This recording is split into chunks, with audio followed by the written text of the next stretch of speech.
This is Space Minds by Space News. In this episode, co-host David Ariosto talks with Luca Rossettini, founder and CEO of D-Orbit. Our hosts then discuss the latest news, including that ULA's Vulcan has been approved for national security launches by the Space Force. On a programming note, next week we'll be publishing daily episodes Monday through Thursday from the Space Symposium. Luca, it is really good to see you again. I think the last time I saw you was in Utah, and you were dressed in a full spacesuit, and you were sort of traipsing across the what looked like the Martian desert, sort of as part of this Mars Desert Research Station endeavor there, and you were staying at the Hab. So it's good to see you here. Yeah. It was, I think like 3 years ago, it was an analog mission. Yeah. Nice to see you again. Yeah. Yeah. I'm actually honored to be here today. Yeah, no, it's great to have you. I mean, you've been up to so much at D-Orbit. I think maybe a good place to start though is maybe your sort of origin story in a way, because you wanted to be an astronaut. You worked at NASA Ames. You got really close to becoming one in Europe. I think back in 2008, and there's something like 10,000 candidates, and just a narrowing down to just these 4 spots. And it didn't quite happen. And maybe you can just kind of take the mantle from there and tell me sort of what happened and where that took you. Yeah. That was my life goal, right? So I made all in to become an astronaut, but then, as you said, I got a letter and said, no way. So try it again in the future, but actually in Europe you have one chance in a life. So I have to figure out what to do of my life. I had 2 other companies at the time. One was producing drones, but at that time drones were not cool, so it was a long time ago. And the other one, we were producing special effects for the movie sector. So completely different topics, not as interesting as working in space. So I said, okay, what can I do to get like the knowledge that I need in order to build a company that is capable sooner or later to give access to space to people like me. And then I won a Fulbright scholarship. So I went to US, I went to NASA Ames. And at NASA Ames, that was really peculiar. I was working with Chris Boschwitzen and Will Marshall on a project about small Went on to satellites. Planet, essentially. Exactly. Yeah. Yes, right before Planet was created. And actually, I think that project that we were working on demonstrated that small satellites could make a big difference in a market that was dominated only by giants and big satellites. And so when in 2010 I decided to go back to create the orbit, the folks from Planet, they actually created Planet. So that was 14 years ago. Yeah. It almost seems like that NASA Ames class, I say class, but it almost seems that way, right? There was just this burgeoning out. I mean, you had, the outcroppings of Planet, you've had D-Orbit, obviously what Pete Worden has done, and he's at Breakthrough. So, just sort of a lot that happened there. But I think what I find most interesting about this is that you wanted to be an astronaut. It didn't happen. You had a lot of sort of the blueprints for how to do it yourself. And so instead of sort of flying your own spaceship, you just went out and built your own, essentially, or you didn't fly the NASA spaceship, but you built your own in that sense. And so that might be kind of a good way to get into what D-Orbit actually is. And so maybe you can kind of fill us in here. Yeah. So, well, we are not flying people yet. So, we are not there yet. I use the term "fly your own" sort of loosely in this sense, but yeah. It's still work in progress in that sense. But so we have this long-term vision in which we believe that in order to give access to everybody and help the expansion of the humankind in space, we need to create a logistic infrastructure, interplanetary logistic infrastructure. What we envisage is connecting Mars, the asteroid belt, Moon, and Earth with this infrastructure capable of transporting goods, people, information, and energy. Right, so that's what we are working on. Of course, we are far to get there, right? So we are not there yet, but what we were able to achieve so far, it's a full logistics infrastructure around the planet. So we have 16 cargo vehicles, so spacecraft capable of transporting satellites in orbit right now, 19 successful space missions, and more than 180 payloads that we deliver into orbit thanks to this transportation service. Every cargo comes with computational capability, so we are connecting our vehicles one to the other in order to create a space cloud network in orbit to process information and transfer information in way easier way than what is done today. And it's not yet in orbit, but we are developing an in-orbit servicing vehicle, so way bigger, 2 tons of vehicles with robotic arm. We are working with the space agency with this, and the customer we announced last week, it's Eutelsat, and the first mission is going to happen in let's say 2028, hopefully. You know, when you work with the agency, the customers have always the last word, so we will follow them. But that's going to be kind of a first time for Europe to perform an in-orbit servicing mission. You know, I mean, there's so much to unpack here in terms of what you said. I mean, not only in terms of just the nature of talking about infrastructure building beyond GEO and LEO and cislunar and, you know, quote unquote lunar economies that are developing with some of these moon landers, but actually sort of a broader sort of network, so to speak, in terms of Mars asteroid belt and, you know, the beginnings of what we're starting to see here. The low-hanging fruit in a lot of this seems to be just the sheer amount of assets that are already up there. I mean, we've got tens of thousands of satellites already on orbit, or excuse me, tens of thousands planned to be on orbit, and also a lot of space debris. And I wonder if you can kind of speak to that aspect of deorbit, not in terms of sort of clearing space debris, but the sense that there almost seems like there's a planned obsolescence when it comes to satellites these days. They're not meant to last as long in orbit as they used to. And maybe that's just because of the nature of sort of the evolving technology and sort of the lower cost barriers to entry in terms of getting these things up there. So there's smaller sats, there's more of them, and you have to bring them down at a faster clip than you used to. So that seems to be where your business is oriented. Yeah, so first of all, yeah, you hit a very important topic here, and now I have to dig a little bit more in our strategic roadmap. So I told you where we aim to go in the future, right? So, but then we divide this roadmap into steps. Every step is not a technology, but is a market. And so that means that the future markets need to be enabled by the default, like the previous market and so on. So we went backwards from the vision to today. And what you said is it's correct. In reality, so sustainability was always part of our business. We are a benefit corporation, a certified B Corp, always keeping in mind that without a circular economy, even in space, there will be no business in the future. That's number one point. Second, we are not really willing to remove the debris. The debris, I mean, we are talking about the big asset that we have there. Why not grabbing the debris, moving them into recycling station, recycle them entirely? Now on Earth, we can recycle everything, pretty much everything. You put a laptop into a machine and you ended up with all the raw materials divided by category, right? So now I'm simplifying, but we have this capability. So it shouldn't be too complex to transfer these capabilities into orbit. And once you have the raw material, then we can build satellites and space vehicle way bigger than we have now directly into orbit. As I'm used to say, we don't build boats in the desert and move them into the sea. We build them on the harbors. So why should we build satellites on Earth if we are going to use them in space?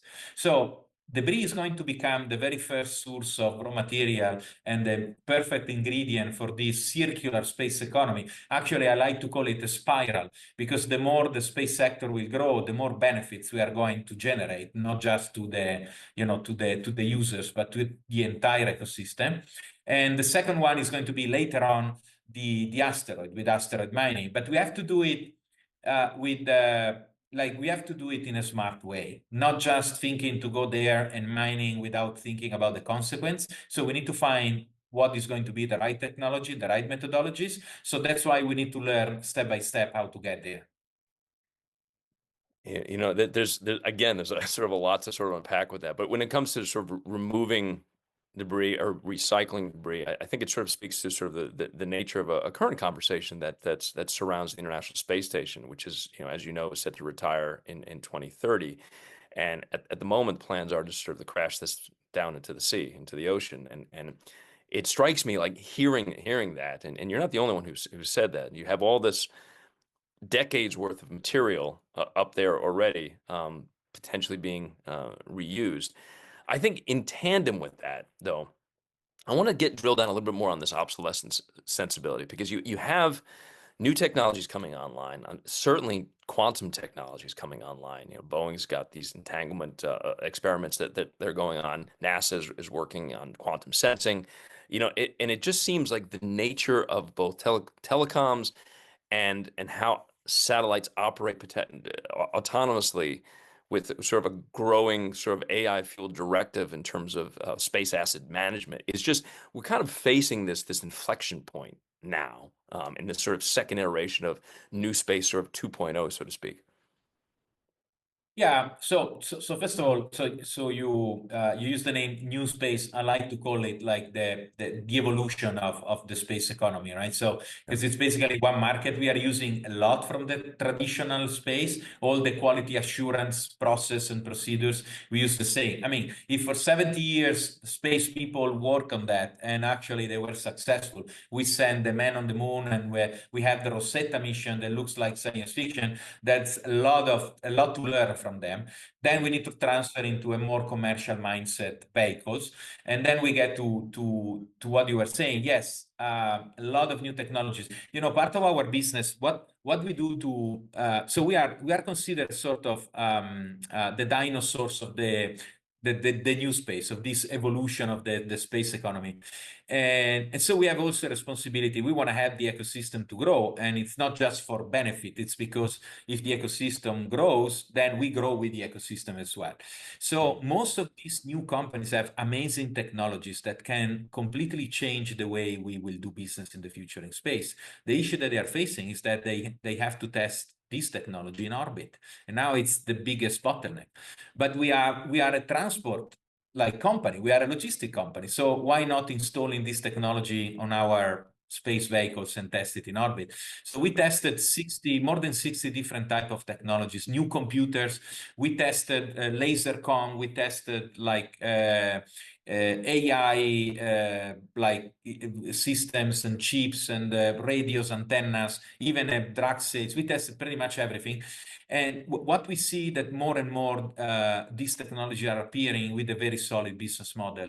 You mentioned quantum. We have, by the way, we are going to test a quantum payload as well in the following months. We had a laser comm on board. We are going to do a special, I cannot give you the details, special experiments on laser comm in orbit for a European constellation. So this is happening. It's not science fiction. All those companies will have the chance to make a lot of money selling all these devices to the thousands of satellites that are going to populate space in the near future.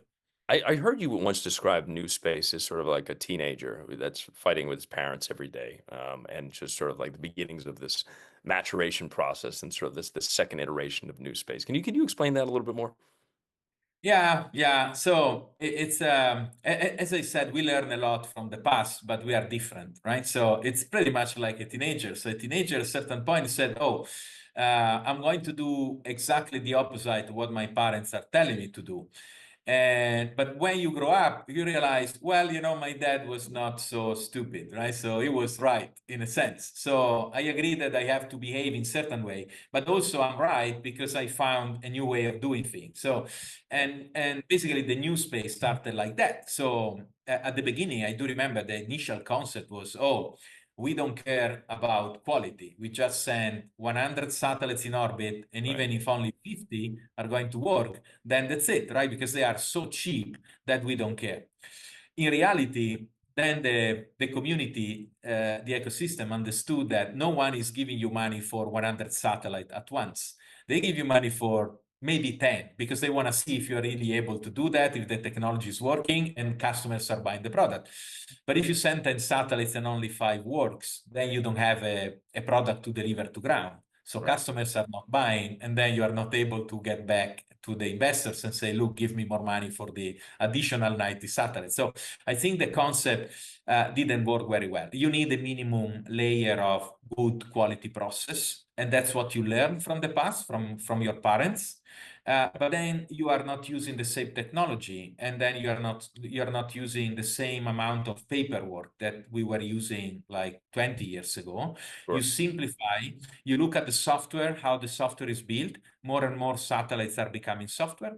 And then you create something new, take into consideration the big heritage from the past. I think that's such a fascinating point, that satellites becoming more like software, almost like satellites become a commodity in themselves. Can you elaborate on that in terms of like how you see that evolution taking place? Yeah, so more nowadays, I have to say my satellites are basically software with some hardware attached. I can reconfigure the mission in orbit anytime. I can move my satellites where I want and decide at the very last minute, even change if I have like, typically it happens when customers want to test a technology that it's like at the first time. So they don't really know what's going to end up with. So they change the mission profile like every time. So we have to be capable of doing that. But this gives me the capabilities of having a modular satellite in which software is the most important part and the hardware is going to be the add-on. And more this is going to happen because in the future we will need even to like switch components and capabilities in terms of hardware, maintaining the core of the satellites. So I see this as a normal evolution of how we manufacture the satellites. Of course, you need the hardware, you need the thrusters, you need the chips, you need the metal parts. But consider when we are going to manufacture satellites in orbit, most of the parts that we put into a satellite today, we will likely not put them like together because we don't need them. We need to resist the launch. Like the launch impact on the structure, on the loads and so on. But once you are in orbit, why do you need that? In theory, you can just have some, let's say, some subsystem floating around and communicating to each other, right? So then, of course, you don't want to do that. But the concept is that modularity is going to become key, thanks also to the fact that launch cost, it's going to go down, even more down now with Starship. And so, Sure. like using iron instead of aluminum, it's going to be okay, even in space. Now it's kind, if you talk about iron in the space industry, they look at you, oh, what are you saying? It's a very stupid idea. But in the future, it's not important anymore. Yeah.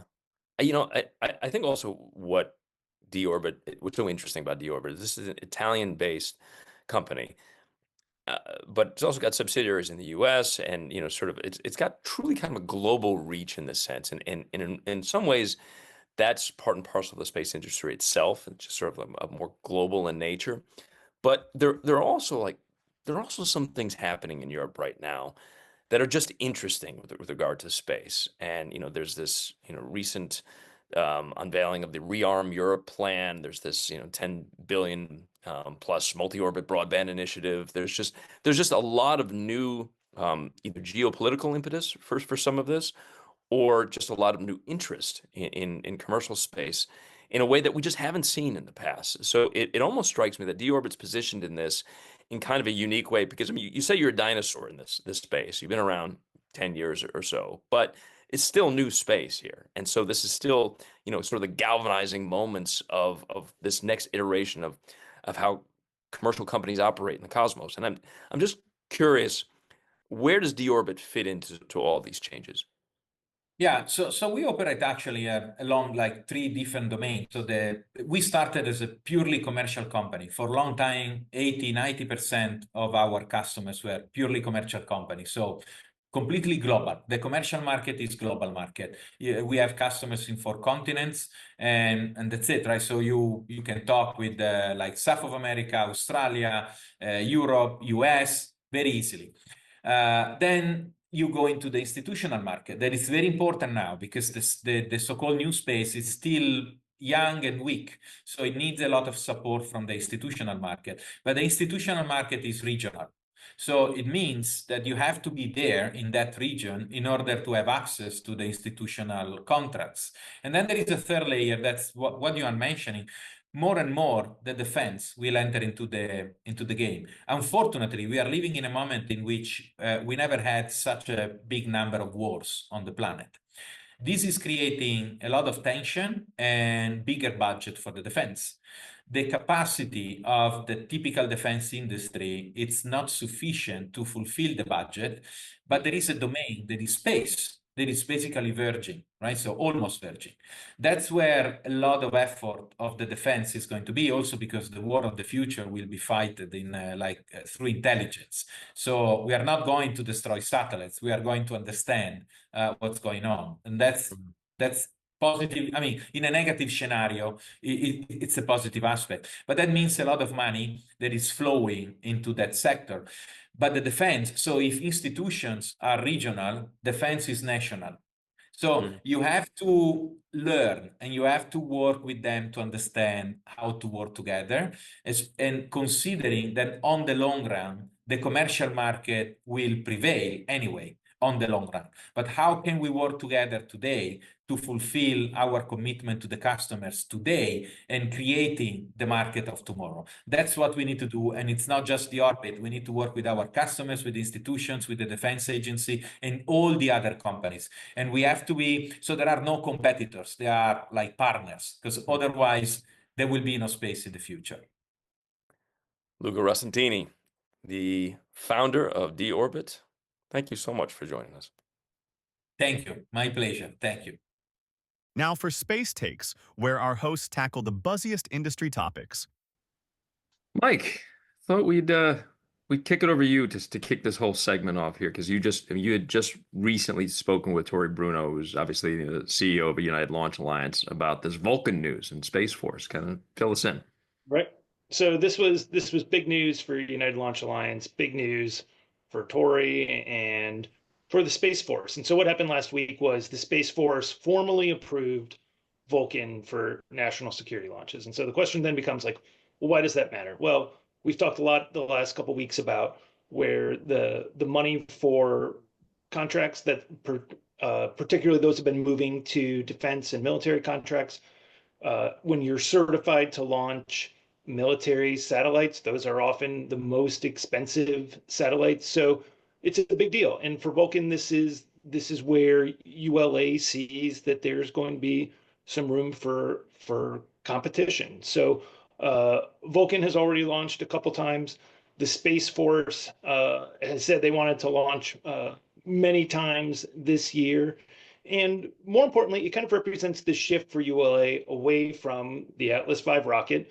And it's very curious, because about a decade ago, these roles with ULA and SpaceX were reversed. ULA had a near monopoly on launch with the Atlas V. SpaceX was trying to break in. But now, as ULA has been trying to move to Vulcan, we talked a lot about getting off that RD-180 rocket engine, SpaceX has made itself into a behemoth. And to that point, there was a hearing just recently before the Senate, and General Stephen Whiting said one of the advantages the U.S. military has in space right now is its ability to launch fast. And so what this allows ULA to do is, hey, they'll be able to compete for missions with SpaceX, and it's going to be really interesting to watch. The military is always hesitant to rely on just one provider. So this really kicks off a new era, or kicks off again an era of SpaceX versus ULA for some of these launch missions, and we'll see how that goes.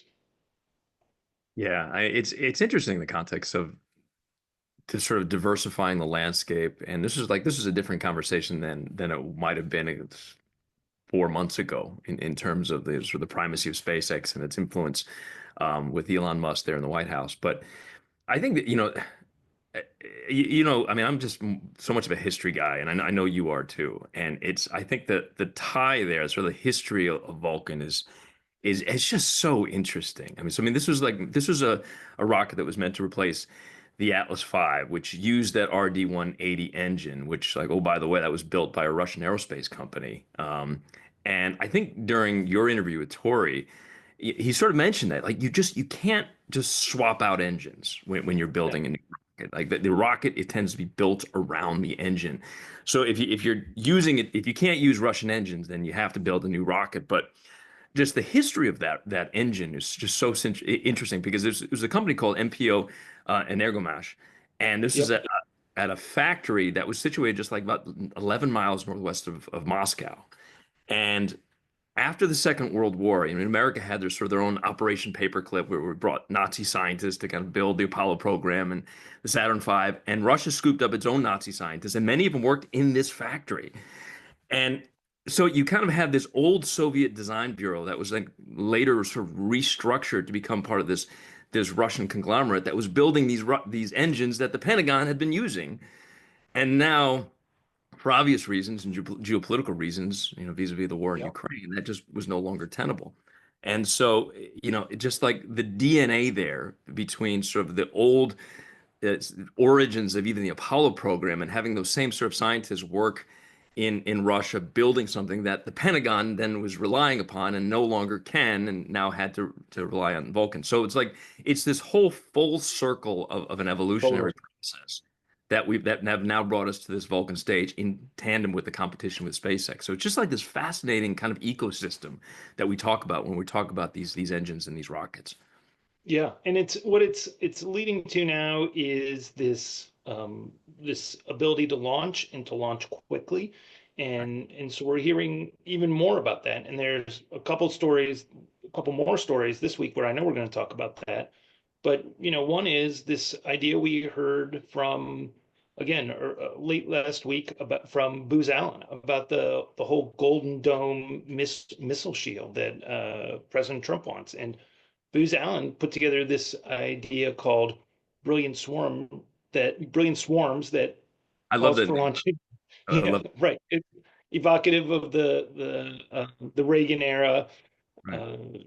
program, but it calls for roughly 2,000 satellites on orbit, and they're about the size of a small refrigerator. They can use AI, they can communicate, they can detect a launch, and then bam, they ram themselves into a missile. And it's this fascinating idea, but it's dependent on being able to launch a large number of satellites, being able to do it quickly, being able to get them up over years. It's expensive, it's a very expensive program, but it's again dependent on this idea of being able to launch and being able to launch a lot. And the Pentagon has said, President Trump has said, hey, we want ideas, we want to see how we can get Golden Dome to work, and this is what we're getting. We're hearing from some of these conventional prime contractors things that ideas like this that that we might not have heard from a couple of years ago. So it'll be really interesting to see what else emerges there. Second, I would say we heard from the NRO this week, the National Reconnaissance Office, which is the intelligence community's space acquisition shop, that they've furthered a communications network, and they've launched more than 150 satellites over the last 2 years. And that's not a giant number, especially when you start thinking about something like Starlink or some of the other low Earth orbit constellations that have really boomed. But that's still a big number. That's a lot more than the NRO, or at least that we know that the NRO has been operating in the past. So that also depends on this idea of being able to launch pretty regularly, and it's it's pretty fascinating. It's again, it all depends on that, and that's why these contracts are so important, and why it's so important for the Pentagon and the intelligence community to have this competition that they want. When you think about this, do you get the sense, because when I sort of read this story, not only about sort of NRO, but also sort of the nature of brilliant swarms, that you have so much more in the way of assets up in orbit, and the primary means of, or one of the primary means of deterrence is through kinetic force and slamming into potential Yeah. projectiles. So that you have the question of space debris, and then you have the question of more assets operating up there. And all of this is sort of speaks to, conversations that you and I have had a lot about, which is, the nature of orbital traffic management and how that sort of dovetails back to what has traditionally been in the Office of Space Commerce, which, it's not quite clear in terms of how that operates. But then you look at Golden Dome, and this is just it's such a wide swath of area that has to be covered. There's so much in the way of potential financial incentives for companies to get there, and you have, there's this sense of building something that the administration can then point to and say, we did this, and I wonder if it does kind of goes in stages. It's sort of like the initial improving of ground-based missile interceptors.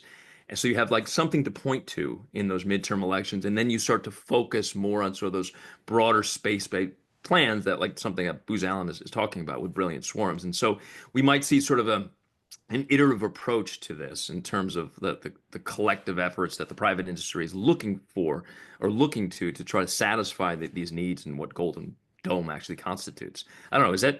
What's your sense about all that? Yeah, I think I've been thinking about the last couple of days since I first heard about this story, which was, it's not so often you get a blank slate. It's not so often where there's just a proposal that's like, hey, tell me what you could do, and not that money is no object, but essentially money is no object. They've said, hey, we want to get this done, and so, again, thinking back years ago, if you were to say, hey, we're going to throw out a $25 billion program, at least publicly, I don't feel like that was happening a lot. That people said, yeah, we could do this for 25 billion. We could do this for, X number of billions of dollars. And so I think there's maybe more ambition or more, I don't want to say creativity, but just, feeling a little more unencumbered by the traditional ways that DoD has operated. And so I think that these ideas that the Pentagon's supposedly already getting, I think they've said, certainly in the hundreds already. I think there's going to be ideas out there that just maybe would have never come to light. And so, that's obviously one of the benefits from doing something like this. But whether or not you can build it in blocks and get it to where it needs to be, we hear it seems like every week. People say space is hard. It'll be hard to see how that gets accomplished quickly because things in space generally just do not move very quickly. Yeah, and that's not to minimize the threat landscape either. All No. those years ago when General Milley talked about a so-called Sputnik moment in terms of hypersonics and what that constitutes in terms of a missile defense shield, not only from countries like China, but Russia and North Korea are all exploring these. And I wonder in that context, like this, the fact that we are seeing government-wide cuts in many areas and maybe sort of a re-engineering of priorities. There is also a geopolitical focus to this that's undeniable, and I think that when we talk about space, China is they're the number one rival. I would think, and this dovetails to another story that we've covered here, and this is like these launch of increased number of classified satellites that the Chinese have been putting up there that kind of go into their multi-pronged constellations and have everything to do with signals intelligence to their own sort of early warning missions, satellite inspection activities. All of these things are kind of baked into this maybe kind of tit for tat sort of space asset scenario that you see with the United States in tandem with growth of their Long March series rockets that are like pursuing some bigger plans. And these bigger plans involve some big things, right? They talk. A recent roadmap was talking about, Mars sample return mission by 2028, and a Mars station itself, I think, by 2038, and then the outer solar system in terms of moons in Jupiter and Neptune, and so it's like this is an expansive type of approach that the Chinese have been looking at, and they've had some missteps along the way, but generally they identify targets and then they knock down those benchmarks and they move to the next one. And you have to think in the context of everything that we're looking at in terms of the U.S. side, that's got to be driving a lot of it. Yeah, what I was really struck by as you know, you laid out that plan, and as it was announced, it's a roadmap. It's a very clear plan. There are dates, there are deadlines, there are goals, and sure, things are going to happen, and maybe not everything is going to be perfect, but it feels, at least from a distance, and we're, you know, very far from China, but it feels very tangible. And right now, like we've talked about with Doge, with the conversations about NASA priorities, um, I don't know how much has formally changed. I would say probably very little, but it feels like that foundation is not as solid clearly as it was even a couple of months ago. So when you're comparing those two, yeah, it certainly feels like, oof, there's going to be maybe some change of direction on the US side. And at the same time, China is just going to keep um, plodding along, which is probably a little unfair, but you know, steadily progressing along. And it could be very, very different over the next 10 years over how that landscape looks, and you know, who's getting to certain parts of the galaxy first. I think oof is probably a good way to encapsulate encapsulate all of it. That's yeah, I think that's a good place to leave it. Great. Well, next week we are going to be at Space Symposium. We'll be doing some daily shows there, so please continue to check Spotify, Apple Podcasts, YouTube for that. In the meantime, if you want to get in touch with us and share your thoughts on any of these plans, or what to expect in the coming months, feel free to do that. We're at spaceminds@spacenews.com. Thanks so much for listening and for watching this week. I'm Mike Bruce. And I'm David Ariosto. Thanks again for watching, for listening, and we'll see you here next time on Space Minds.